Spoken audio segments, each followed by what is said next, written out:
శ్రీ గురుపే నమః, శ్రీ మాత్రే నమః. Welcome to VMK astro numerology channel. September 2026 వృషభ రాశి మాస ఫలాల్లో ఏ విధంగా ఉండబోతున్నాయో సవివరంగా చూద్దామండి. ఆగిపోయిన జీవితం మళ్ళీ పరుగులు తీస్తూ ఉందా? సో వృషభ రాశి వారికి జూలై ఆగస్టులో ఏదో తెలియని ఆలస్యం, ప్రయత్నం చేస్తున్న పని ముందుకు వెళ్ళటం లేదు, డబ్బు రావాల్సింది రావటం లేదు, ఉద్యోగంలో మార్పు కావాలి కానీ జరగటం లేదు. ఇలాంటి పరిస్థితి మీరు అనుభవించారా? అయితే సెప్టెంబర్ 2026 నుంచి పరిస్థితి మారే అవకాశం కనిపిస్తుందని గోచార రీత్యా. ఎందుకంటే ఈ నెలలో మీ యొక్క రాశ్యాధిపతి శుక్రుడు, ధనానికి విద్యకు అధిపతి బుధుడు, అదేవిధంగా రవి, కుజుడు వరుసగా ముఖ్యమైన స్థానాల్లోకి వారు ఎంటర్ అవుతున్నారు, ప్రవేశిస్తున్నారండి.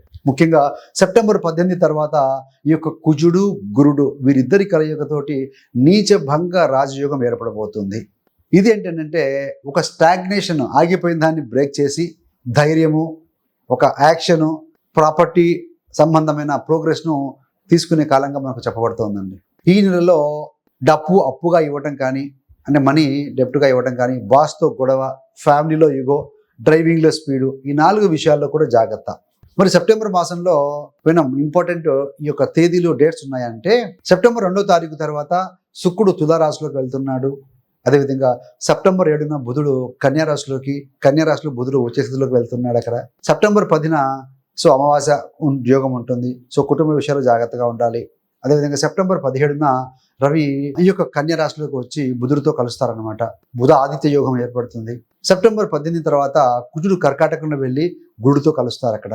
సెప్టెంబర్ 26 తారీఖున పౌర్ణమి. అదేవిధంగా సెప్టెంబర్ 27న బుధుడు తులారాశిలోకి వెళ్ళటం అనేది కనపడుతూ ఉంటుందండి. అంటే ఈ నెల ప్రారంభము ఒక రకంగా ఉంటుంది. సెప్టెంబర్ 18 తర్వాత మరో రకమైన ఎనర్జీ, ఒక శక్తి అనేది కనిపిస్తూ ఉంటుందండి. 2 భాగాలుగా చెప్పవచ్చు. మొదటిగా ఏంటంటే సెప్టెంబర్ 7వ తారీఖున బుధుడికి అద్భుతమైన బలం అండి కన్యారాశిలో ప్రవేశంతో. ఎందుకంటే ద్వితీయ పంచమాధిపతి యోగకారకుడు, విలువనిచ్చే గ్రహము వృషభ రాశి మరియు వృషభ లగ్నం వారికి బుధుడు. మరి ముఖ్యంగా 2 ప్రాంతాలకు సంబంధించి విద్య, తెలివితేటలు వంటి అంశాలను, ధనం, కుటుంబ విషయాలని, సేవింగ్స్ను ప్రభావితం చేస్తున్నారు ఇక బుధుడు. సెప్టెంబర్ 7వ తారీఖున బుధుడు కన్యారాశిలోకి వచ్చి ఉచ్చస్థితి పొందుతారు అన్నది చెప్పుకున్నాము. దీనివల్ల స్టూడెంట్స్కి కాన్సన్ట్రేషన్ పెరిగే అవకాశం ఉంటుంది. బిజినెస్ పీపుల్కి వ్యాపార కారకుడు సహజంగా బుధ గ్రహము, కమ్యూనికేషన్ కారకుడు, వ్యాపారానికి కారకుడు. దానివల్ల కొత్త ఐడియాస్, ఏమైనా బ్రిలియంట్ ఐడియాస్ ఏమైనా రావచ్చు. ఫైనాన్షియల్ ప్లానింగ్ కూడా ఇంప్రూవ్ అయ్యే అవకాశం ఉంది. టెక్నికల్ ప్రాబ్లమ్స్కి కూడా సొల్యూషన్ దొరికే అవకాశం ఉంది. పెండింగ్ పేమెంట్స్ రికవరీ అయ్యే ఛాన్సెస్ కూడా ఉన్నాయి. 6 అంటే అప్పులు, 6వ స్థానానికి వెనుక స్థానం 5లో బలంగా ఉన్నాడు కాబట్టి సో పెండింగ్ పేమెంట్స్ మీకు రావచ్చు. సెప్టెంబర్లో మీ బలం ఏంటంటే కేవలం హార్డ్ వర్క్ కాదండి, స్మార్ట్ థింకింగ్ కూడా. ఈ యొక్క సెప్టెంబర్ 10వ తారీఖున కుటుంబ విషయాల్లో జాగ్రత్త.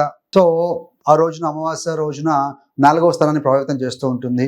4వ స్థానం అంటే ఏంటయ్యారంటే తల్లి, ఇల్లు, కుటుంబ సౌఖ్యం, అంటే ఫ్యామిలీ హ్యాపీనెస్, మానసిక ప్రశాంతత, ప్రాపర్టీ. ఈ అంశాల్లో ఈ సమయంలో చిన్న మాట కూడా పెద్ద ఆర్గ్యుమెంట్గా మారకుండా చూసుకోవాలండి. ముఖ్యంగా సెప్టెంబర్ 10కి 2 రోజుల ముందు, 2 రోజుల తర్వాత ఏదైనా మేజర్ ఫ్యామిలీ డెసిషన్స్ ఏమైనా ఉంటే ఎమోషనల్గా రియాక్ట్ కావద్దు. తల్లి ఆరోగ్యం కావచ్చు, ఎమోషనల్ వెల్ బీయింగ్ పైన వాటి మీద కూడా కొంచెం శ్రద్ధ పెట్టాలండి.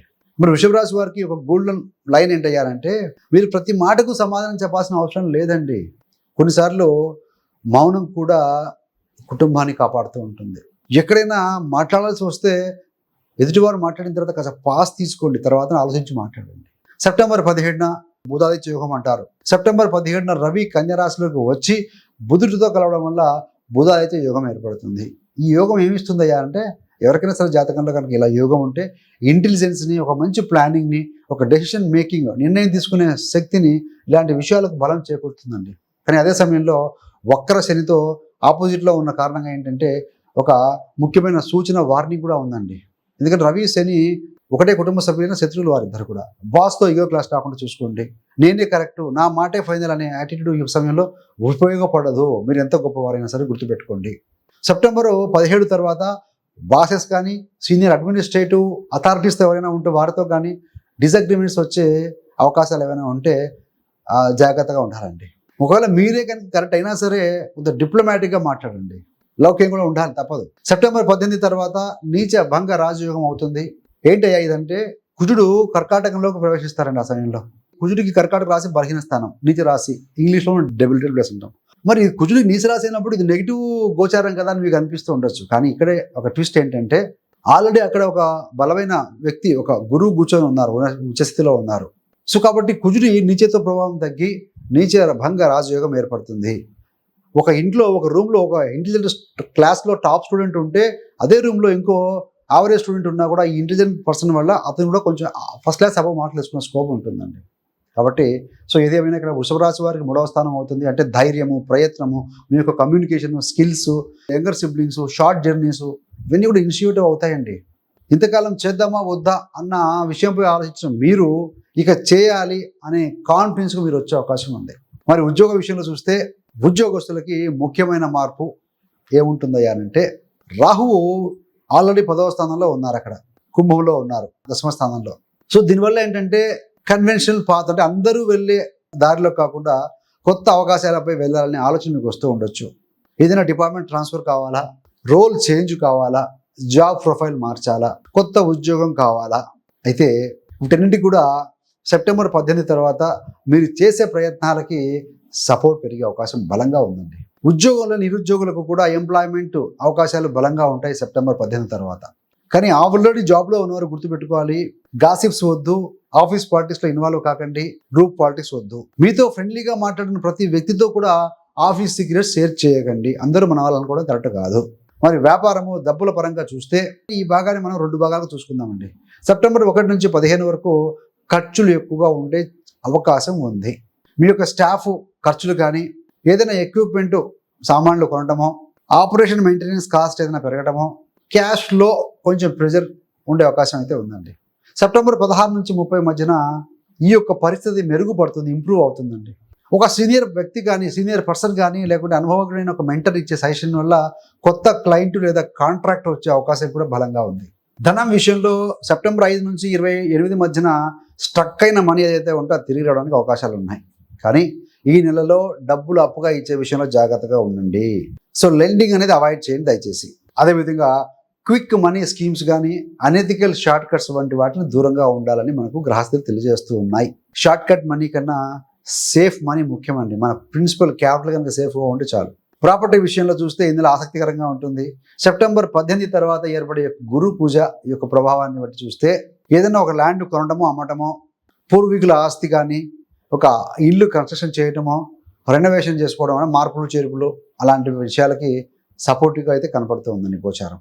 కొంతమందికి రెంటెడ్ హౌస్ కానీ, హాస్టల్ లేదా రూమ్ చేంజ్ వంటి కూడా రిలొకేషన్గా మార్చడము, రూమ్ మారటము, ఇల్లు ఇట్లాంటి మారటం కూడా సో అదేంట్లో ఉన్నవారు మారే ఛాన్సెస్ అయితే కనపడుతూ ఉన్నాయి. తదుపరి యొక్క ప్రేమ వివాహ విషయంలో చూస్తే ప్రేమలో ఉన్న వృషభ రాశి వారికి కాస్త ఇంట్రెస్టింగ్గా ఉంటుందండి, మార్పులు మంచిగా ఉంటుంది.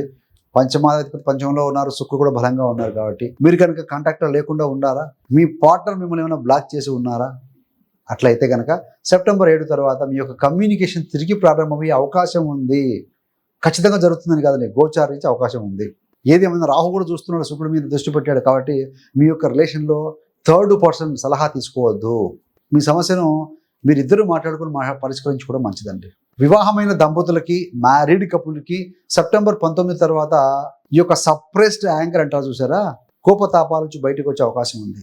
మీ యొక్క ఇన్లాస్ అంటారు కదా, అత్తమామలు ఇలాంటి వాళ్ళ ఇన్వాల్వ్మెంట్ వల్ల లేదా యుగో వల్ల సమస్యను పెద్ద చేయకుండా కామ్గా టాక్ట్ఫుల్గా ఉండండి. మనం గుర్తుపెట్టుకోవాల్సింది ఒకటండి, ఇక్కడ వాదనలో గెలవటం కంటే కూడా సంబంధాన్ని కాపాడుకోవడమే గొప్ప విజయం అండి. మరి విద్యార్థులకు ఏ విధంగా ఉంటుందయ్యానంటే స్టూడెంట్స్కి సెప్టెంబర్ 7 తర్వాత మంచి కాన్సన్ట్రేషన్ పీరియడ్గా చెప్పబడుతుంది. ఈ యొక్క మెమొరీ కానీ, అనలిటికల్ అబిలిటీ, టెక్నికల్ సబ్జెక్ట్ మీద బాగా ఫోకస్ పెరుగుతుంది. బుధుడు బలంగా ఉన్నారు. అప్పుడు కాంపిటేటివ్ ఎగ్జామ్స్ కానీ, టెక్నికల్ కోర్సులు కానీ, కొత్త సిలబస్ ఏదైనా ప్రారంభించడానికి, స్టార్ట్ చేయడానికి ఇది ఒక సపోర్ట్గా ఉండే సమయం అని చెప్పబడుతుందండి. కానీ అక్కడ మీనం నుంచి శని చూస్తున్నారు. శని దృష్టి అంత మంచిది కాదు. శని ఉన్న స్థానాన్ని బాగా ఉంచుకుంటాడు, దృష్టితో అంత బాగా ఇన్ఫ్లుయెన్స్ చేయడు. సో ఆయన ప్రభావం కారణంగా అప్లికేషన్స్, అసైన్మెంట్స్, సర్టిఫికేట్స్, యూనివర్సిటీ సంబంధించిన పేపర్ ఏదైనా ఉంటే కనుక, వర్క్ ఉంటే వీటిని చివరి రోజు వరకు వాయిదా వేయకండి. శని స్లో కారకుడు, ఆల్రెడీ వక్రీకరించి ఉన్నారు, ఆయన దృష్టి పడుతూ ఉంది. సో కాబట్టి సబ్మిట్ చేసే ముందు డబల్ చెక్ చేసుకోండి. లాస్ట్ మినిట్లో కాకుండా 3-4 డేస్ ముందే మీరు అప్లై చేసేసేయండి. మరి ఆరోగ్యం మహాభాగ్యం కదా. వృషభ రాశి వారు కనుక చూస్తే 18వ తారీఖు తర్వాత వెహికల్ సేఫ్టీ విషయంలో ఎక్కువ జాగ్రత్తగా ఉండాలి. అందుకని వేగం తగ్గించండి. కొద్దిగా నైట్ టైమ్స్ డ్రైవింగ్లో జాగ్రత్తగా ఉండాలి. వెహికల్స్ ముందే మెయింటైన్ చేయించుకోవచ్చు, ఎక్కడైనా స్ట్రక్ అయ్యి ఆగిపోకుండా. డ్రైవింగ్లో దయచేసి మొబైల్ వాడకండి. హెల్త్ విషయంలో ముఖ్యంగా పొట్ట సంబంధం కానీ, డైజెషన్ ఇష్యూ కానీ, మెటబాలిక్ ఇష్యూస్ కానీ, బీపీ లాంటివి, రెస్పిరేటరీ బ్రీతింగ్ సమస్యలు ఏమైనా ఉంటే కొంచెం అలాంటి డిస్కంఫర్ట్ అయితే కాస్త కనపడుతూ ఉంటుందండి. అందరికీ ఇలా ఉండాలని లేదు. సుచక్కి హోరోస్కోప్ డాక్టర్ని సంప్రదించండి. ఇది ఒక జ్యోతిష సూచన మాత్రమేనండి. ఇబ్బందిగా ఉంటే వాళ్ళ లక్షణాలు ఏమైనా కనపడుతూ ఉంటే దయచేసి వైద్య సలహా తీసుకోవాల్సిందే. మరి ఎంత చెప్పుకున్నాం కదా, రెమెడీస్ పరంగా చూస్తే ఉద్యోగంలో 10వ స్థానంలో రాహు ఉన్నాడు. దుర్గాదేవి ఆరాధన, శివారాధన, గోసేవ మంచి ఫలితాన్ని ఇస్తుందండి. అదేవిధంగా మీరు కనుక 4 ముఖాల నెయ్యి దీపము పెట్టండి. అదేవిధంగా దుర్గా చాలీసా పారాయణ చేస్తూ ఉంటే మంచిగా ఉంటుంది. గురుడు జలరాశిలో 3వ స్థానంలో ఉన్నారు. అష్టమ లాభాధిపతి. పంచామృతంతో అభిషేకం చేసుకోవడం మంచిది. ఓం నమ శివాయ సింపుల్ శివ పంచాక్షర మంత్రం పఠిస్తూ 21 బిల్వపత్రాలు సమర్పిస్తూ ఉండండి. So best simple and powerful remedies అండి ఇవన్నీ కూడా. అదేవిధంగా గోసేవ చేసుకోవడం, అవసరమైన వారికి దానం కూడా చేస్తూ ఉంటే తోచినంత మీకు ఇది one of the best remedy అండి. ద్వితీయాధిపతి శుక్రుడు 6లో ఉంటే రాహుతో చూడబడుతూ ఉన్నాడు కాబట్టి ఆశతో అధిక వడ్డీకి డబ్బులు ఇవ్వడం కానీ, లేదు అని అంటే కనుక ఎక్కువ లాభాలు వచ్చే స్కీమ్స్లో మాత్రం పెట్టకూడదు. ఏది ఏమైనా జూలై ఆగస్టు మాసాల్లో కనుక పరిస్థితులు ఆగిపోయి ఉంటే సెప్టెంబర్లో మళ్ళీ తిరిగి ప్రారంభించండి. 7వ తారీఖు తర్వాత తెలివితో ముందుకు వెళ్ళండి దయచేసి. 10వ తేదీ ప్రాంతంలో ఎమోషన్స్ను కంట్రోల్ చేయండి. అదేవిధంగా 17వ తారీఖు తర్వాత బాస్తో డిప్లొమసీ మెయింటైన్ చేయండి. 18 తర్వాత ధైర్యంగా యాక్షన్ తీసుకోండి. కానీ గుర్తుంచుకోవాలండి, గ్రహాలు అనేవి అవకాశాన్ని ఇస్తాయి. ఆ అవకాశాన్ని విజయంగా మార్చేది మాత్రం మీ నిర్ణయము, మీ కృషి, మీ యొక్క సంయమనము. ఫ్రెండ్స్, ఇవన్నీ కూడా వృషభ రాశి వారికి మరియు వృషభ లగ్నం వారికి సంబంధించిన సాధారణ గోచార ఫలితాలు. వ్యక్తిగత జాతకంలోని దశాభుక్తులు, లగ్నము, గ్రహబలాన్ని బట్టి ఫలితాల్లో మార్పులు కాస్త ఉంటాయండి. ఈ వీడియో కనుక ఉపయోగకరంగా ఉంది అనిపిస్తే లైక్ చేయండి. అదేవిధంగా వృషభ రాశి వారికి తెలిసిన ఫ్రెండ్స్ అండ్ ఫ్యామిలీ మెంబర్స్ దయచేసి షేర్ చేయగలరు. విఎంకే ఆస్ట్రో న్యూమాలజీ ఛానల్ని సబ్స్క్రైబ్ చేయండి. పక్కన ఉన్న బెల్ మీద క్లిక్ చేసి ఆల్ బటన్ నొక్కితే మేము చేసే ప్రతి వీడియో కూడా నోటిఫికేషన్ ద్వారా మీ దాకా ఉంటుంది. సర్వేజన సుఖినో భవంతు. స్వస్తి.